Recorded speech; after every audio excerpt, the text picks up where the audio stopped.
السلام عليكم ورحمة الله وبركاته. بسم الله الرحمن الرحيم. الحمد لله رب العالمين، والصلاة والسلام على أشرف المرسلين سيدنا ومولانا محمد وعلى آله وصحبه أجمعين. أما بعد. Bapak dan ibu-ibu jamaah salat subuh yang dimuliakan Allah Subhanahu wa taala. Alhamdulillah, kita panjatkan syukur kepada Allah Subhanahu wa taala yang pada pagi hari ini atas limpahan rahmat dan nikmatnya kita bisa hadir di masjid salat subuh berjamaah dan melanjutkannya dengan melakukan kajian subuh. Kita mohon kepada Allah Subhanahu wa taala semoga semoga ibadah kita di pagi hari ini diterima oleh Allah Subhanahu wa taala. Amin ya rabbal alamin.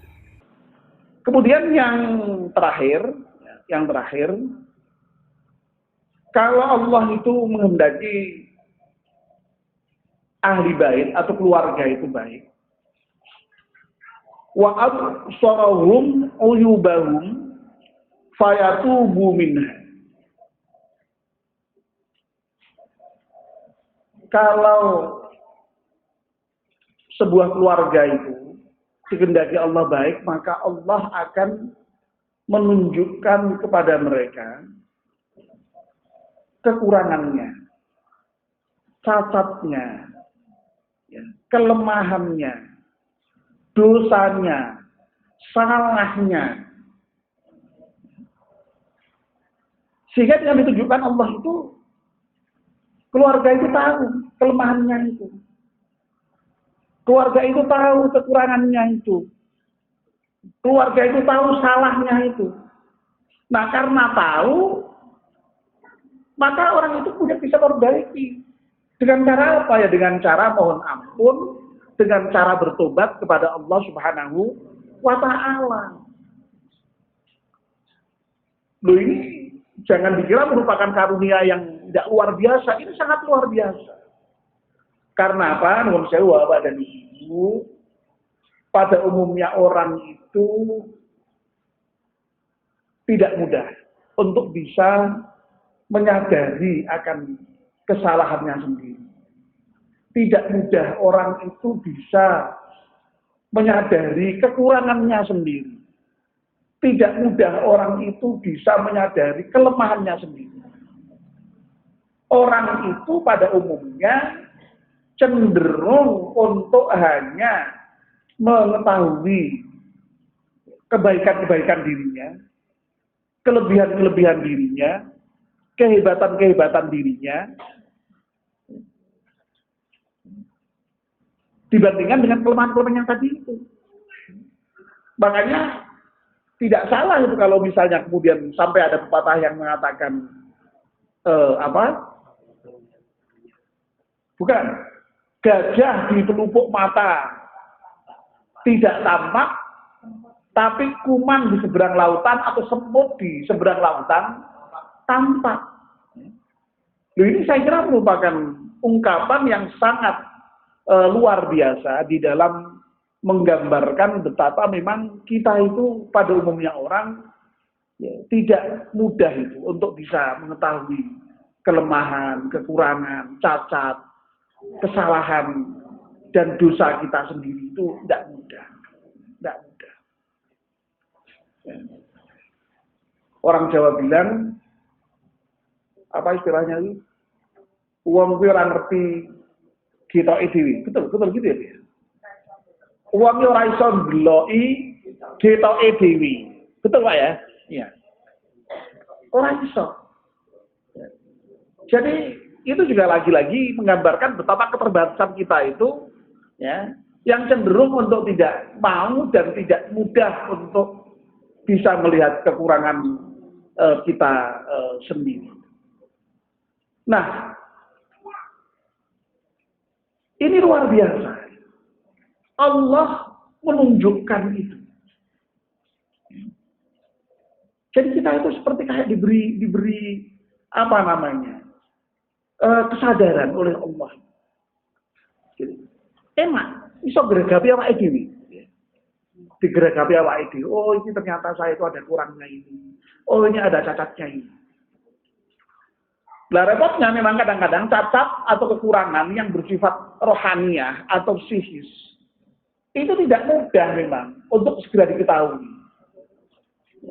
Kalau cacat fisik kan gampang ya. Misalnya maaf ya, misalnya di wajah kita ini ada lukanya, itu kan gampang melihat. Begitu kita ngaca ya kelihatan. Kaki kita ada yang luka, ya kita tahu cacat kita. Atau cacat fisik apapun, sadar kita gampang. Termasuk juga penyakit. Penyakit yang sifatnya fisik itu juga gampang kita mengetahuinya. Ya. Begitu perut mulus saja itu jatuh, sakitnya perut mulus. Ya. Begitu sakit mata, baru BLM saja itu sudah, waduh luar biasa sakitnya. Begitu sakit pusing, aduh pusingnya. Itu yang fisik. Tapi kalau cacat atau penyakit yang bersifat rohaniah, oh ini sekali lagi tidak mudah, susah itu. Maaf misalnya, apakah kita ini kikir apa enggak? Loh kita itu enggak sadar, orang kikir itu enggak sadar kalau dia kikir itu. Ya. Rumah sana ini wis pol-polan oleh blobo gitu. Wong aku wis nyumbang iki nyumbang kuwi, mosok disebut kikir. Enggak sadar itu. Lah masalah kikir dan tidak itu kan orang lain yang merasakan. Ya. Itu misalnya. Lalu misalnya apa lagi? Penyakit apa lagi misalnya? Aku kiriak ora. Tidak tahu kita. Rumah sana ya sorak wae misalnya kalau kita sendiri gitu. Ya. Aku kita kabur pura ya. Ya kita tak pernah sadar itu. Saya ini apa misalnya? Ya pemarah apa enggak ya? Ya tak sadar juga itu. Ya. Nah ini sekali lagi Allah menunjukkan itu. Dan Allah menunjukkan itu tidak berarti harus kita kemudian sadar sendiri ya juga tidak. Nah, sebenarnya ada metode untuk bisa mengetahui kelemahan kita itu, mengetahui cacat kita itu, mengetahui kekurangan kita itu. Apa? Ya caranya dengan minta tolong pada orang lain. Makanya dalam sebuah saya tidak yakin apakah itu hadis atau sekedar makalah, itu dinyatakan orang itu baru disebut sebagai berakal kalau dia memiliki 4 momentum. Yang pertama itu ada momentum ketika dia bermunajat kepada Allah, berbisik-bisik kepada Allah. Nah ini, jadi kalau kita ini mau disebut sebagai orang yang berakal, orang yang cerdas, itu kita ini hendaknya mau berbisik-bisik dengan Allah, bermunajat kepada Allah, berdialog dengan Allah. Bentuknya apa ya? Ibadah itu. Lah, alhamdulillah agama kita Islam itu kan sudah membuat aturan waktu yang sedemikian rupa untuk bisa memenuhi yang pertama ini. Ada waktu sholat, setidaknya 5 hari kita ini berdialog dengan Allah. Ya. Kalau Ramadan malah ditambah dengan sholat sunnah sampai taraweh. Kalau malam 20 sampai 30 kita sampai betul-betul itikaf, DP, mengadu kepada Allah, ya. Menangis kepada Allah. Bagus itu. Nah, kalau ada orang yang bisa seperti itu hebat, berarti dia cerdas. Ya. Karena memang dia ini hamba. Kalau hamba kok tidak mau beribadah itu ya tidak cerdas. Sak cerdas seorang kalau dia sebagai hamba kok tidak mau beribadah kepada yang membuat dia, yang menciptakan dia, ya tidak cerdas, bodoh dia itu. Ya. Yang kedua, ada waktu yang digunakan untuk bermunajat dengan dirinya sendiri. Berdialog dengan dirinya sendiri. Introspeksi, betul. Ya. Evaluasi diri. Jadi dialog tidak hanya dengan orang, tapi dengan diri sendiri. Tapi lagi-lagi, tadi sudah saya katakan dialog dengan diri sendiri. Introspeksi itu tidak mudah tadi itu. Ya, tidak mudah. Ya. Makanya, kata Nabi, yang ketiga, ada waktu yang digunakan orang itu untuk duduk dengan temannya. Ya. Secara menyendiri, lalu kemudian dengan bisik-bisik, tolong deh tunjukkan kelemahanku apa, kekuranganku apa, cacatku apa. Dan teman yang baik mestinya adalah teman yang mau menunjukkan kesalahan sahabatnya itu. Nah, kalau sahabat kok hanya menunjukkan baik-baiknya, itu jelomprong kayak gini. Nah, berani enggak itu? Kita itu minta teman kita seperti itu. Pak Effendi, tolong ya, saya kalau ada yang salah, ada yang cacat, ada yang kurang, saya diingatkan, Pak. Saya dikoreksi. Nah, kalau sudah berani seperti itu, hebat kita. Cerdas kita. Tapi ini susah. Sebab apa? Pada umumnya orang itu takut. Untuk diketahui kejelekannya itu takut. Dikritik itu takut.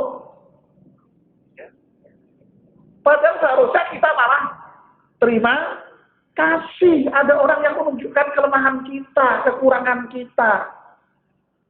Sebab hanya dengan menyadari kekuranganlah kita akan mampu memperbaiki diri. Kita bisa bertaubat. Kalau sadar bahwa kita kurang aja tidak ada, mana mungkin bisa memperbaiki dia sudah merasa baik. Kalau kita tidak sadar memiliki dosa, mana mungkin kita beristighfar pada Allah. Taubat, tidak mungkin.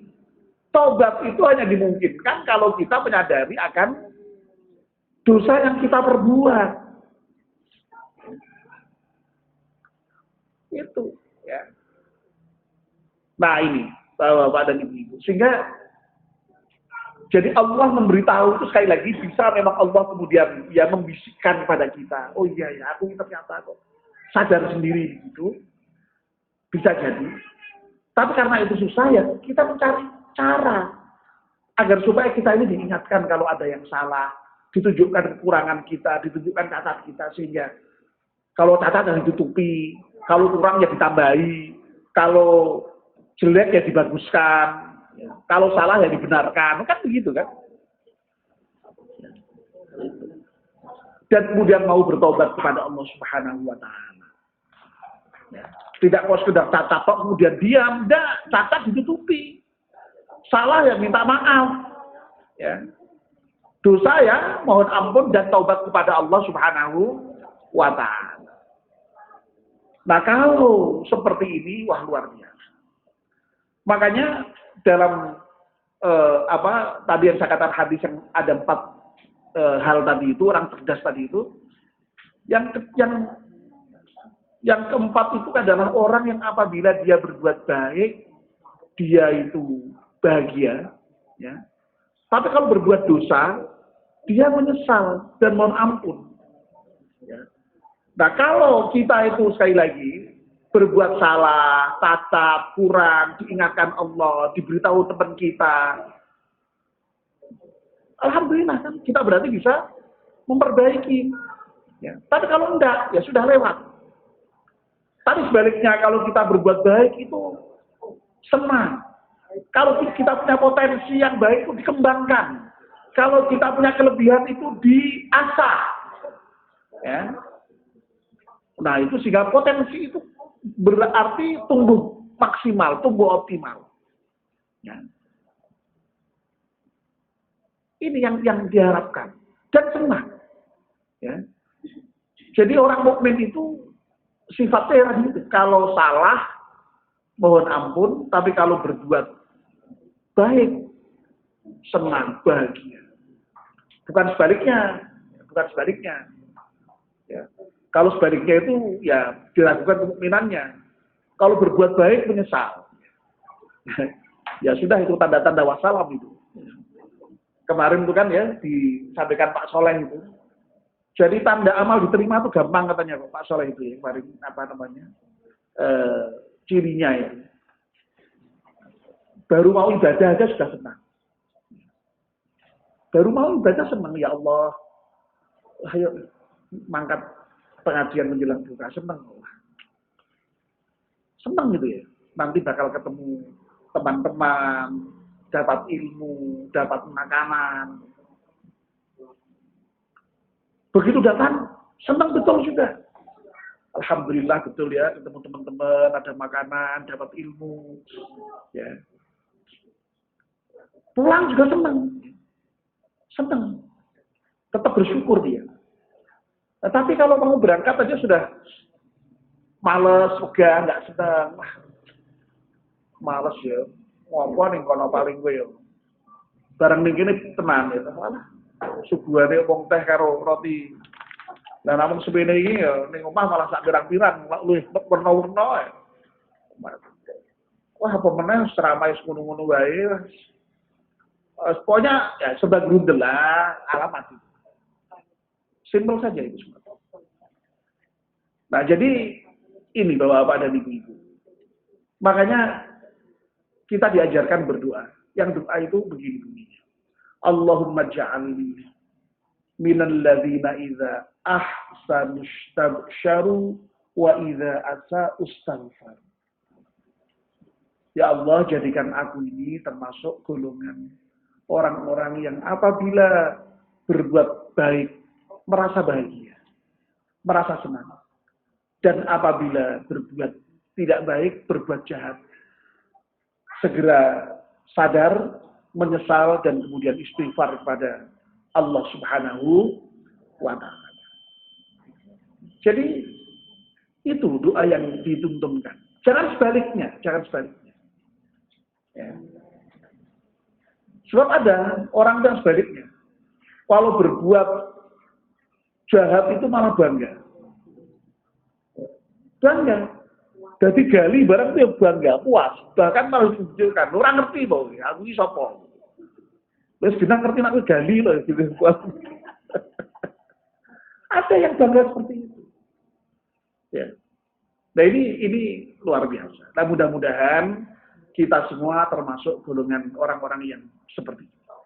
Mari kita akhiri kajian kita dengan berdoa bersama-sama. Bismillahirrahmanirrahim. Wal 'ashri innal insana lafi khusrin illa alladziina aamanu wa 'amilus shalihati wa tawassaw bil haqq wa tawassaw bis sabr. Subhanakallahumma wa bihamdika asyhadu an la ilaha illa anta astaghfiruka wa atubu ilaik. Wassalamualaikum warahmatullahi wabarakatuh.